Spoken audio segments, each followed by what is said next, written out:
ಸರವಿ YouTube ಚಾನೆಲ್ಗೆ ಸ್ವಾಗತ. ಕಥೆಯನ್ನು ಕೇಳುವ ಮೊದಲು ನನ್ನ ಚಾನೆಲ್ ಸಬ್ಸ್ಕ್ರೈಬ್ ಮಾಡಿಕೊಂಡು ಕಥೆಯನ್ನು ಕೇಳಿ. ಕಥೆ ನಿಮಗೆ ಇಷ್ಟವಾಗಿದ್ದರೆ ಲೈಕ್ ಮಾಡಿ, ಶೇರ್ ಮಾಡಿ, ಕಾಮೆಂಟ್ ಮಾಡಿ. ಒಮ್ಮೆ ಕೈಯನ್ನು ಹಿಡಿದರೆ ಅದೀತಾನೇ ಪ್ರೀತಿಯ ಆಸರೆ. ಅಧ್ಯಾಯ 15. ಅಣ್ಣ ತಮ್ಮ ಇಬ್ಬರೂ ಮಾತಾಡುತ್ತಲೇ ಮನೆಯ ಮುಂದೆ ನಿಂತಿದ್ದರು. ತಾಯಿ ಕಲ್ಯಾಣಿಗೆ ಮೊದಲ ಮಗ ಎಂದರೆ ಸ್ವಲ್ಪ ಹೆಚ್ಚಿ ಪ್ರೀತಿ. ಅಲ್ಲೇ ನಿಲ್ಲುತಕ್ಷ ಎಂದವರು ಆರತಿ ತಟ್ಟೆ ಹಿಡಿದು ಬಂದರೆ, ಅಮ್ಮ, ನಿನ್ನ ಮಗ ಯುದ್ಧ ಗೆಲ್ಲೋಕೆ ಹೋಗಿರ್ಲಿಲ್ಲ, ಆಲ್ ಇಂಡಿಯಾ ಟ್ರಿಪ್ಗೆ ಹೋಗಿದ್ದು ಎಂದ ಹಿತ್ಕೆ. ನನ್ನ ಮಗ ಯುದ್ಧ ಗೆಲ್ಲೋಕೆ ಹೋಗೋದು ಒಂದೇ, ಟ್ರಿಪ್ಗೆ ಹೋಗೋದು ಒಂದೇ. ನೀನು ಸುಮ್ನೆ ನಿಲ್ಲೋ. ಅದೆಷ್ಟು ಹುಡುಗಿಯರ ದೃಷ್ಟಿ ನನ್ನ ಮಗನ ಮೇಲೆ ಬಿದ್ದಿದ್ಯೂ ಕಾಣೆ ಎಂದ ಕಲ್ಯಾಣಿ ಆರತಿ ಬೆಳಗಿ ದೃಷ್ಟಿ ತೆಗೆದೆ ಮಗನನ್ನು ಒಳಬರಮಾಡಿಕೊಂಡರು. ಅಮ್ಮನಿಗೆ ಅಪ್ಪುಗಿ ನೀಡಿದವ ತನ್ನ ಕೋಣೆಯತ್ತ ನಡೆದ. ಹಿತ್ ಅಣ್ಣನನ್ನು ಹಿಂಬಾಲಿಸುತ್ತಿದ್ದರೆ ಅವನನ್ನು ತಡೆದರು ಕಲ್ಯಾಣಿ. ಹಿತ್ ಈಗಷ್ಟೇ ಬಂದಿದ್ದಾನೆ, ರೆಸ್ಟ್ ಮಾಡಲಿ, ಆಮೇಲೆ ಮಾತಾಡುವಿಯಂತೆ ಎಂದರು. ಅವರ ಮಾತಿಗೆ ಭುಜ ಕುಣಿಸಿ ಓಕೆ ಎಂದ. ಅಮ್ಮ, ಬ್ರೋಗೆ ನೀವು ರೆಡಿ ಇಟ್ಟಿರೋ ಸರ್ಪ್ರೈಸ್ನ ಹೇಳೋದು ಯಾವಾಗ? ನಾನಿದ್ದಾಗ್ಲೇ ಹೇಳ್ಬೇಕು. ಬ್ರೋ ಮುಖದಲ್ಲಿ ಕಾಣೋ ಸಂತೋಷ ನಾನ್ ಕಣ್ಣು ತುಂಬಿಕೊಳ್ಬೇಕು ಎಂದ.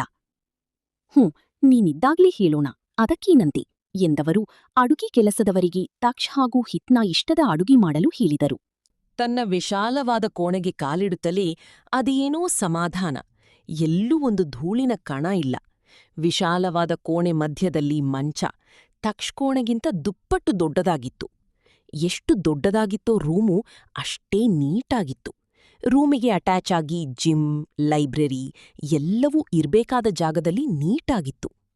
ಸ್ನಾನ ಮಾಡಿ ಕೆಲ ಹೊತ್ತು ರೆಸ್ಟ್ ಮಾಡಿ ಕೆಳಗಿಳಿದು ಬಂದಿದ್ದ.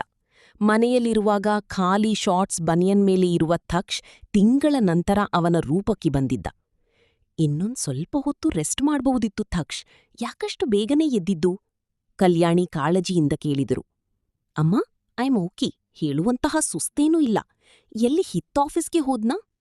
ನೋ ಬ್ರೋ, ಐಮ್ ಹಿಯರ್ ಎಂದವ ಅವನ ಪಕ್ಕದಲ್ಲಿ ಹಿಂದೆಯಿಂದ ಜಂಪ್ ಮಾಡಿ ಕೂತ. ನಿನಗಂತೂ ಚೂರು ಹುಡುಗಾಟಿಕೆ ಬುದ್ಧಿ ಹೋಗಿಲ್ಲ. ಇವನ್ ಮೇಲೆ ನಂಬಿಕೆ ಇಟ್ಟು ಅದ್ ಹೇಗೆ ಆಫೀಸ್ನ ಅವನ್ ಕೈಯಲ್ಲಿಟ್ಟು ಹೋದೆ? ಕಲ್ಯಾಣಿ ಕೇಳಿದರು. ಹಿತ್ತು ಮುಖ ಚಿಕ್ಕಿದಾಗಿಸಿ ಕೂತರೆ ತಕ್ಷ್, ಅಮ್ಮ, ನನ್ನ ತಮ್ಮನಿಗೆ ಹುಡುಗಾಟಿಕೇನೂ ಇದೆ, ಸೀರಿಯಸ್ನೆಸ್ ಕೂಡ ಇದೆ. ಅವನು ಎಷ್ಟು ತರ್ಲೆಯೋ ಅಷ್ಟೇ ಕೆಲಸದಲ್ಲಿ ಪರ್ಫೆಕ್ಟ್. ನನ್ನ ತಮ್ಮನ್ ಮೇಲೆ ನನಗೆ ನಂಬಿಕೆ ಇದೆ. ನೀವೂ ಅಷ್ಟೇ ವ್ಯವಹಾರದ ವಿಷಯದಲ್ಲಿ ಕಣ್ಣು ಮುಚ್ಚಿ ಹಿತ್ನ ನಂಬಬಹುದು. ಸರಿ ಇದೀರಾ ಅಣ್ಣ ತಮ್ಮ. ಅಣ್ಣ ತಮ್ಮನನ್ನು ಬಿಟ್ಕೊಡಲ್ಲ, ತಮ್ಮ ಅಣ್ಣನನ್ನು ಬಿಟ್ಕೊಡಲ್ಲ. ಇಬ್ಬರೂ ಹೀಗೆ ರಾಮಲಕ್ಷ್ಮಣನ ಹಾಗೆ ಇರಿ ಎಂದವರು ಇಬ್ಬರಿಗೂ ನೇಟಿಗೆ ಮುರಿದರು. ಈಗ ಗೊತ್ತಾಯ್ತಾ ನಂಗೂ ದೃಷ್ಟಿಯಾಗಿದೆ ಅಂತ? ಆಗ್ಲೇ ಅಣ್ಣನಿಗೆ ಅಷ್ಟೇ ನೀನು ದೃಷ್ಟಿ ತೆಗ್ದಿದ್ದು. ಈ ಸೀರಿಯಸ್ ಫೇಸ್ ಆಂಗ್ರಿ ಬರ್ಡ್ಗಿಂತ ಚಾಕ್ಲೇಟ್ ಬಾಯ್ ನನ್ಮೇಲೆಯೇ ಹುಡುಗಿಯರಿಗೆ ಜಾಸ್ತಿ ಕ್ರಶ್ ಆಗೋದು ಎಂದವ ತನ್ನ ಕಾಲರ್ ಇರಿಸಿದ. ಚಾಕ್ಲೇಟ್ ಬಾಯ್ ಅಂತ ಸಿಕ್ಕವರಿಗೆ ಅಡ್ರೆಸ್ ಕೊಡು. ಹುಡುಗೀರು ಮನೆ ಮುಂದೆ ಬಂದು ಕ್ಯೂ ನಿಲ್ಲುತ್ತಾರೆ ಅಷ್ಟೇ. ಆಮೇಲೆ ಅಮ್ಮ ಸೊಸೆಯ ಆರಿಸುವ ಸ್ವಯಂವರ ನಡೆಸಬೇಕು. ಬ್ರೋ, ನೀನು ಕೂಡ ನನ್ನನ್ ಕಿಂಡಲ್ ಮಾಡೋದಾ? ಮತ್ತೆ ಸುಮ್ನೆ ಬಿಡೋದಾ ಈ ತರ್ಲೆ ಸುಬ್ಬನನ್ನು?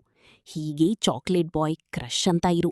ಹಿತಾ ಕಿವಿಗೆ ಬಿದ್ದರೆ ಸರಿಯಾಗಿ ಒದೆ ತಿಂತೀಯ ಎಂದ ತಕ್ಷ್. You know what, I'm very intelligent. Hita ಕೈಯಲ್ಲಿ ಮಾತಲ್ಲಿ ಸಿಕ್ಕಿಬೀಳೋ ಚಾನ್ಸೇ ಇಲ್ಲ. ಹೌದಾ? ತಗೋ, ಫೋನ್ ಕಿವಿಗೆ ಇಡು, ಯಾರು ಇಂಟೆಲಿಜೆಂಟ್ ಅಂತ ಗೊತ್ತಾಗತ್ತೆ ಎಂದವ ತನ್ನ ಫೋನ್ ಇದ್ಕೈ ಇಟ್ಟ. ಸ್ಕ್ರೀನ್ ಮೇಲೆ ಸಹಿತಾ ಎನ್ನುವ ಹೆಸರು ಕಾಣುತ್ತಲೇ ಹಲ್ಲು ತೋರುತ್ತಾ, ಇಷ್ಟೊತ್ತು ಬ್ರೋ ನಾನು ತಮಾಷೆ ಮಾಡ್ತಿದ್ದೆ ಎನ್ನಬೇಕೆ? ಇಲ್ಲ ಹಿತ್, ನೀನು ಸೀರಿಯಸ್ ಆಗಿಯೇ ಹೇಳ್ತಿದ್ದೆ, ತಗೋ ಮಾತಾಡು ಎಂದು ಹಿತ್ನನ್ನು ಅಲ್ಲಿಂದ ಏಳಿಸಿದ್ದ. ಫೋನ್ ಕಿವಿಗೆ ಹಿಡಿದು ಎದ್ದು ಹೋದ ಹಿತ್.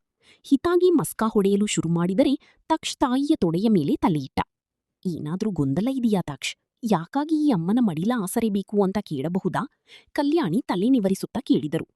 ಅಮ್ಮನನ್ನು ತುಂಬಾ ಮಿಸ್ ಮಾಡ್ಕೊಂಡೆ. ತುಂಬಾ ದಿನ ಆದ್ಮೇಲೆ ಮಡಿಲು ಸಿಗ್ತಾ ಇರೋದು.